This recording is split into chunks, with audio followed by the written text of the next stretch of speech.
Намирам се на морска гара Варна, а това е един от легендарните кораби на Greenpeace Arctic Sunrise. Arctic Sunrise е във Варна и това е едно от пристанищата в европейската обиколка на този кораб. Той е бил ледоразбивач, преди това е ловил тюлени, а сега работи за зелената кауза на планетата. Друго интересно за този кораб е, че през 1997 е станал първия в света, който е обиколил остров Джеймс Рос в Антарктика. Това е станало възможно след като леда между острова и континента се е стопил, още едно доказателство за ефекта от глобалното затопляне. Британските синоптици определиха март 2013 за най-студения в историята на измерванията на температурата. Късен сняг затрупа Европа, която посрещна Великден в бяло. На 30 март в Берлин снега беше 10 см и когато германците тръгнаха за слънчева Испания, бяха неприятно изненадани. За 15 години температурата на Земята остана без промяна, но въглеродните емисии се увеличаваха. Промените в климата са чувствителна тема. Но населението на Земята остава безчувствено, въпреки темповете на промяна. Промените във времето са факт. Последиците от тях неясни, но ще ги има. Как можем да намалим вредните ефекти за населението на крайбрежните зони? Събрахме мнение от представител на биолозите, на Агенцията по рибарство и на членовете на една от най-големите екологични организации в света – Greenpeace. My name is Nina Tüllen. I am from Germany. I live in Austria and I coordinate the European fisheries work for Greenpeace. Този въпрос винаги изниква, когато говорим за това, че трябва да се запази калкана, примерно, на Черно море. Аз винаги ми задавам въпроса, но те турците идват и ни го ловят. Всъщност, ние, българите, сме си отговорни за нашето море. Промяната във времето може да доведе до изчезването на някои морски видове. Екоактивистите от Greenpeace твърдят, че дори в Черно море, зона свободна от големи океански траулери, рибата е изчезвала. Потърсихме мнението на изпълнителната агенция по рибарство и аквакултури във Варна. И аз мога да заявя съвсем отговорно от името на изпълнителната агенция, че до края на годината за дребномащабния риболов ще се направи много, за да бъде поминъка им по-лесен по отношение на субсидиране, по отношение на режима им на работа, по отношение на запазване на техните територии. Промяната на крехката морска екосистема става пред очите ни. Причините са в замърсяването и развитието, топенето на ледовете и свръхулова. Но цялата система е взаимозависима и въпреки това хората си играем с нея за своя сметка. И въпросът се превръща в тема на сигурността и икономиката. В 90-та година на миналия век, когато настъпи този промишлен колапс и спря замърсяването на морето, торенето на околните площи, водата се изчисти и се появи по-голямо количество риба. Аз съм Цветан Станев, научен сътрудник в Института по рибно стопанство и съм специалист по морски бозайници. Кораба на Greenpeace Arctic Sunrise остана във Варна 4 дни и пресата му отдели цялото си внимание. Нали, това е първият път, когато кораб на Greenpeace идва в Черно море и в Варна, в България. Аз разговарях с много интересни хора на борда на Arctic Sunrise. Ето някой от тях. I've been working with Greenpeace for the past 25 years.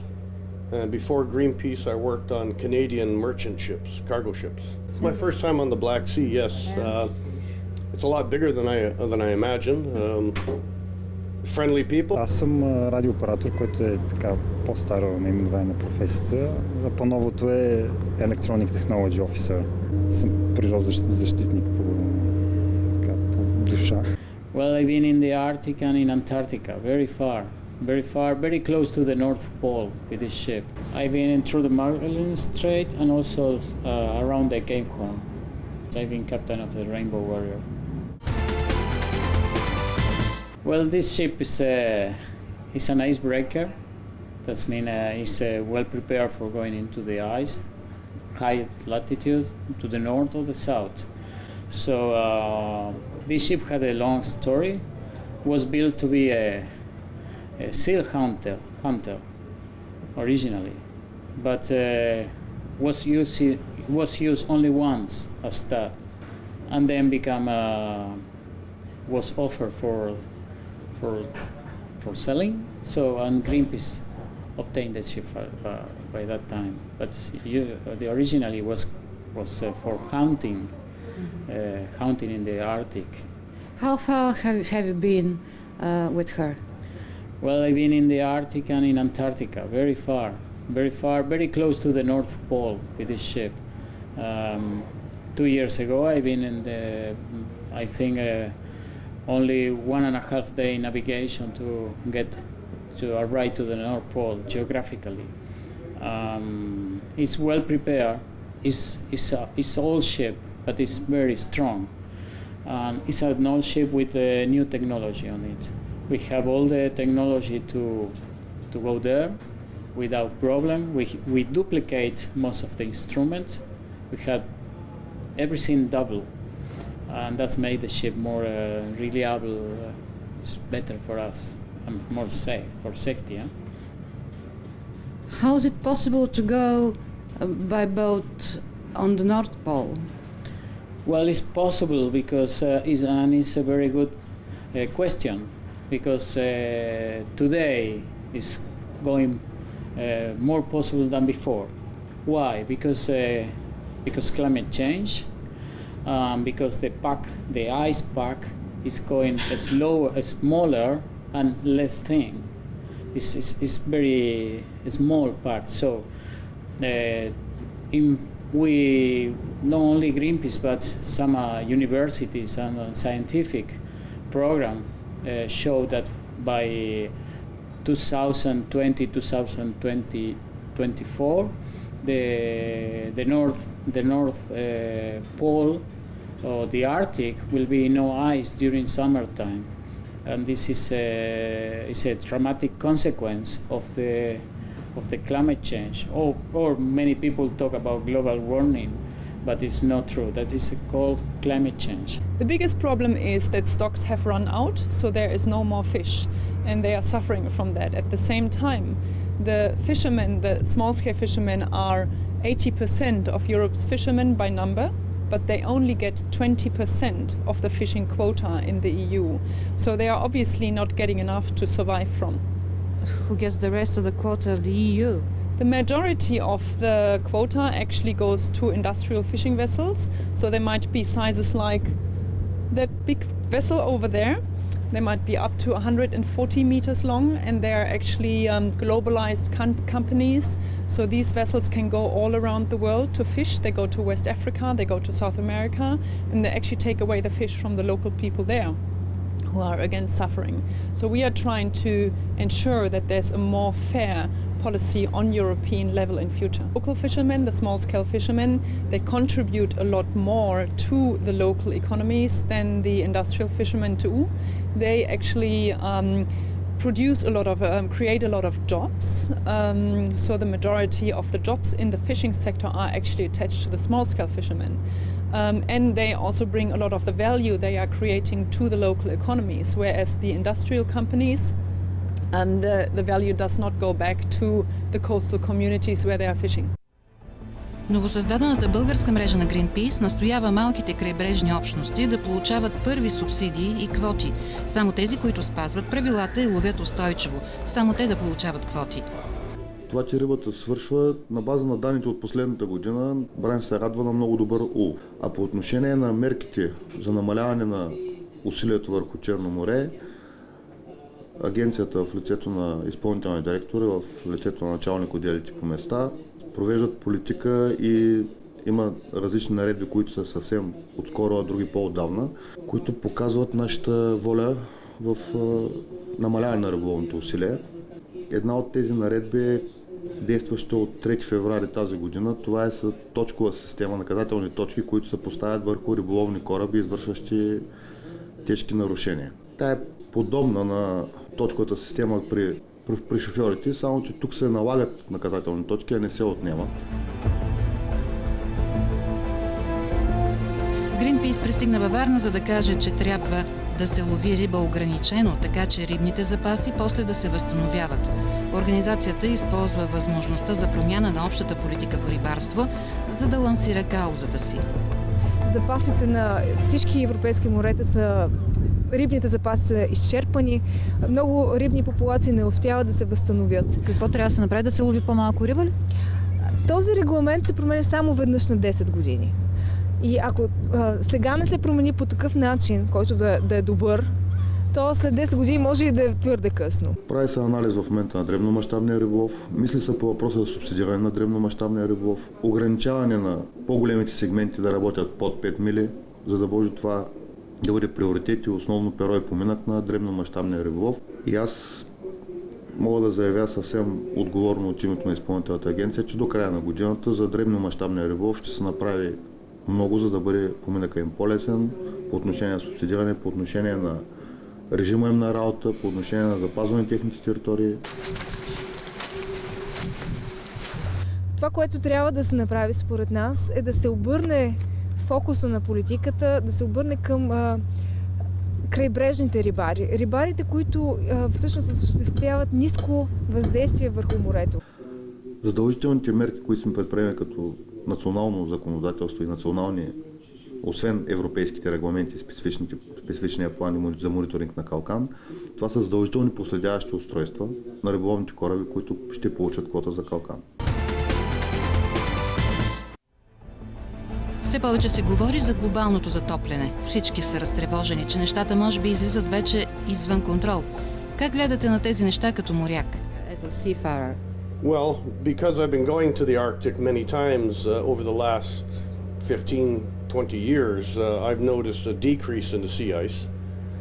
But I'm not a scientist, but I do believe what the scientists are saying, that global warming is real or climate change is real, and the sea ice is becoming less and less every year.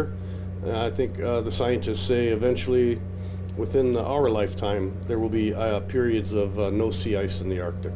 No permanent ice. How does it affect navigation? I don't think there's any effect on navigation for our ship, but more and more ships will be able to go to the Arctic without ice-breaking assistance, which means eventually there will be a pollution in the Arctic. There will be an accident by ships, either running into an iceberg, another ship, or touching the bottom, breaking open, and then we'll have oil spill in the Arctic. And there's no way to clean an oil spill yet in the ice.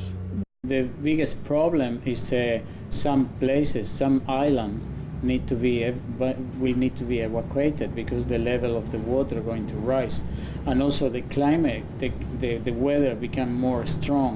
Every time we have what is a typhoon or a hurricane, it's become stronger and stronger, and the weather are extremely hot. Some places are extremely cold in other places. That's mean that's for human they will start moving from one area to who being comfortable time ago to another and now become a kind of dangerous or probably not possible for them for living because they are probably not raining at all or probably raining too much, so they will start moving from one place to other. This is the most dangerous things, and also because some species are going to disappear. That means also some product that you are close to for buying or for eating going to disappear from the area. In that case, we need to go to some places where we can eat, where we can drink water.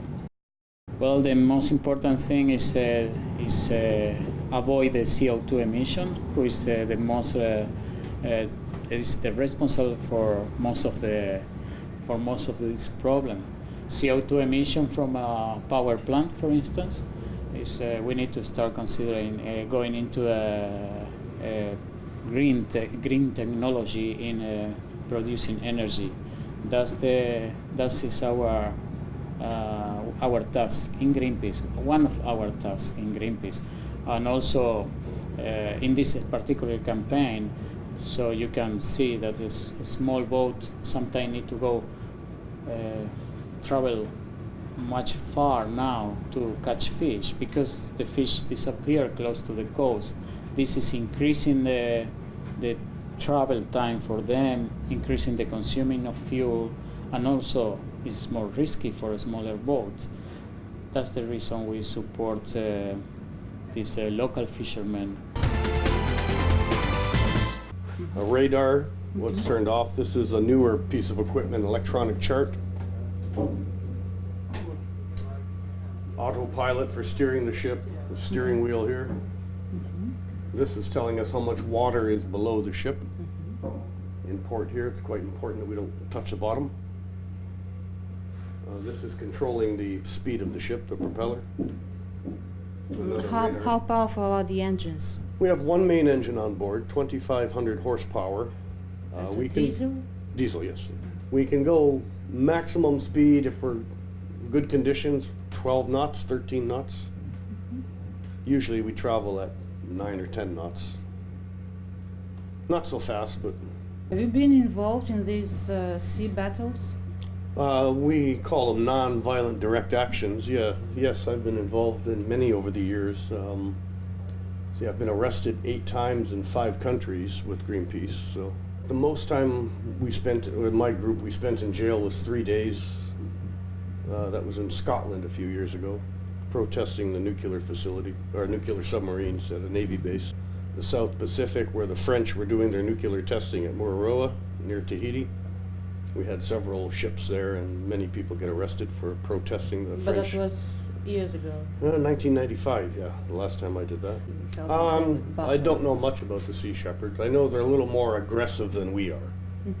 We're non-violent, and we try not to damage property. It was very spectacular. Well, you can avoid that by not getting in that situation, or you can try to get media coverage and to create a dramatic scene.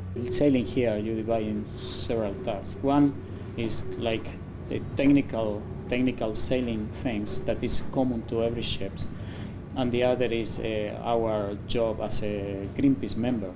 So we study the problem, we discuss the problem, we prepare to be ready for acting.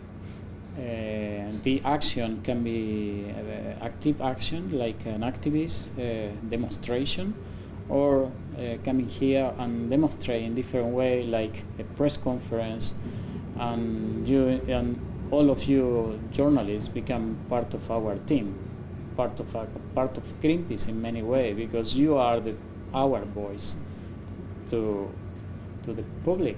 So our campaign is orientated to transmit a message in different way. During such an action, like I saw on television, a smaller ship, Greenpeace ship, going between 2 larger ships. How do you make it? Well, it's difficult.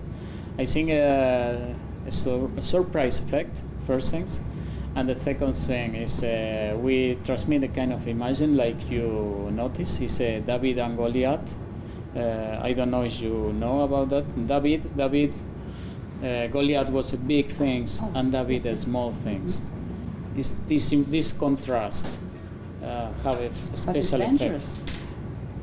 It's dangerous, but we before we engage in any activity, we inform the other part. We say we are Greenpeace, and we are going to perform an action or an activity, a demonstration. So we are Greenpeace. We are not dangerous people. We're going to do. In our activities, we never damage private properties, or we never put the other people or our people in danger. Every single thing is, we study every single and small detail of any activity to avoid any problem, to avoid any people being in danger.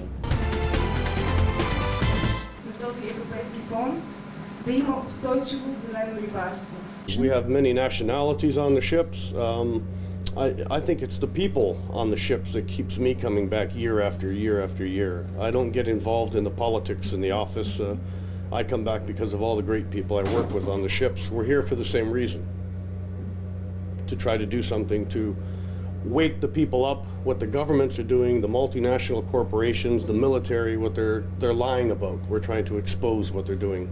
Yes, there is Greenpeace in Bulgaria, so we're very happy about that. We are currently small in Bulgaria, but we are really happy we have a representation here, and we are happy that this way we can work on the fisheries policy reform of the European Union. We really want the countries, the new European EU countries, to raise their voice also, and to to realize that they have a say in what is happening on the European level. So we are trying to strengthen the communities, the NGOs here in the region, not only in Romania, in Bulgaria, but also in Romania, in Croatia, in Slovenia.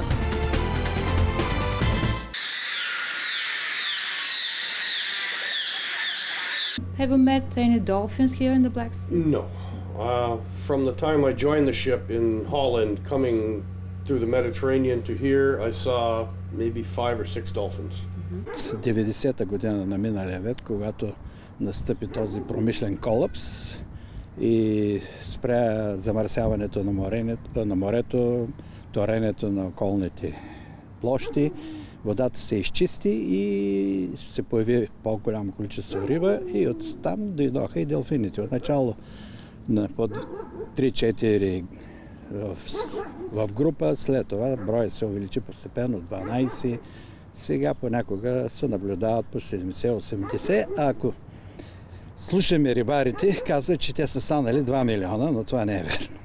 Добре, да рибарите ловуват ли делфини, нали? Това е спряло? Не, но делфините се въртят около рибата, пък рибарите хващат риба. И те гледат да откраднат нещо от готовата хванатата риба. Well, what is really essential in this situation is to create marine reserves. This is like national parks at sea where fish can actually regenerate, and this way we can create more resilience for the ocean, and resilient means that the oceans are less easy hurt and do suffer less from climate change. So the more stress we are creating for the oceans, the less they are able to respond. And this is why Greenpeace says that 40% of our oceans need to be turned into marine reserves.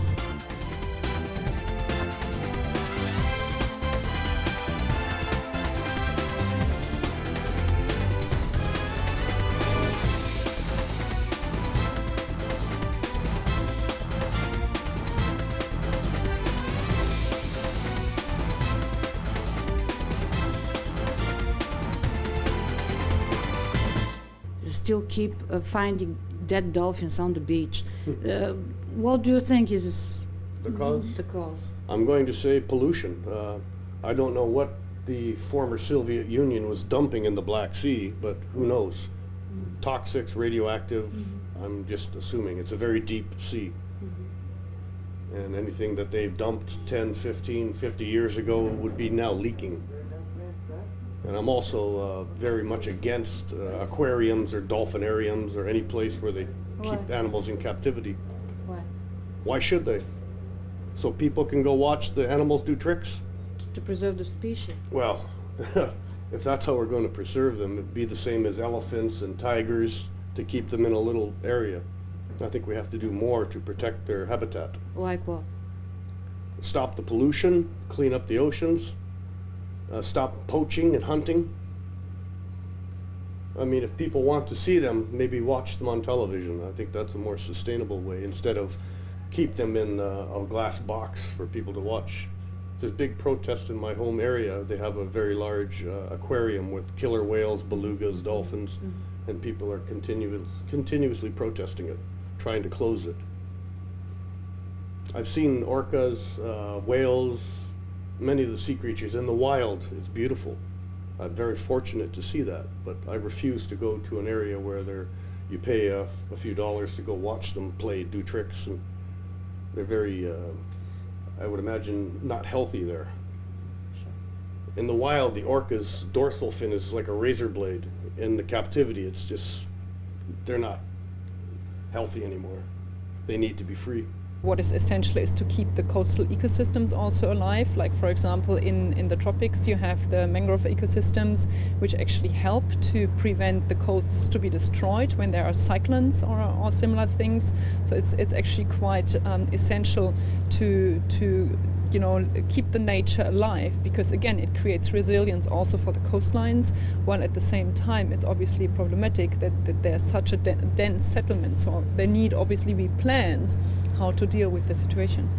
Обратим процес ли е глобалното? Обратим е, ако спрат да се изсичат горите. Като се почне от местните общини, всичко да се контролира и ръководи от държавата, както сега най-различни апели за почистването на България, да се намалят отпадъците, всичко това, което замърсява морето. Говорим за реформи в общата рибарска политика на Европейския съюз, но има и други промени, които се случват, независимо от желанията на държавите и народите. Например, в открито море един кораб може да се доближи до кораб на друга държава и да го превземе. През 80-те риболовната индустрия в Сомалия процъфтява, но пиратството съсипва тази страна. Пиратите контролират много части от дългата 3300 км брегова линия, а чуждите траулери ловят риба незаконно, докато временното правителство води сражения с въоръжената група Шабаб, близка до Ал-Кайда. You talk about piracy. If it's piracy, I'm completely against piracy. The international seas are water for everyone, recognized for everyone. Every country can be there. But the main problem now is how some government or some ships acting as this sea, they are no control.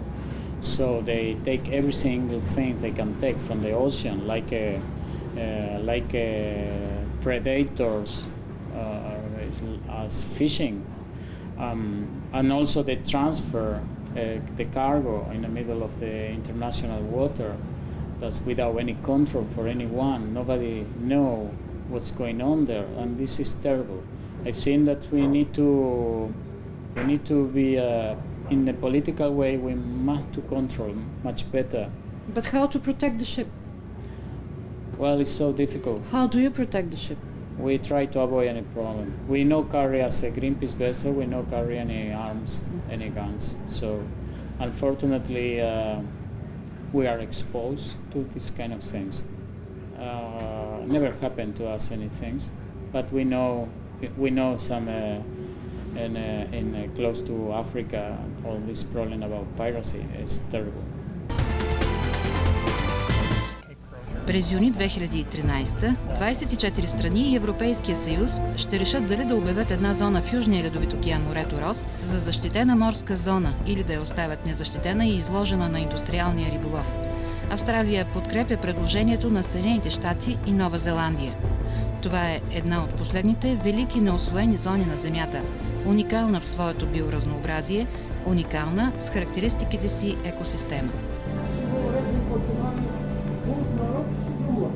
И пожелавам попътен вятър. Приемам го. What is essential is to bring people together to talk. And usually when people sit together on one table, they find solutions. So that's very important. Then it's also quite essential to create joint regional management bodies where the fishermen are actually being integrated in the management.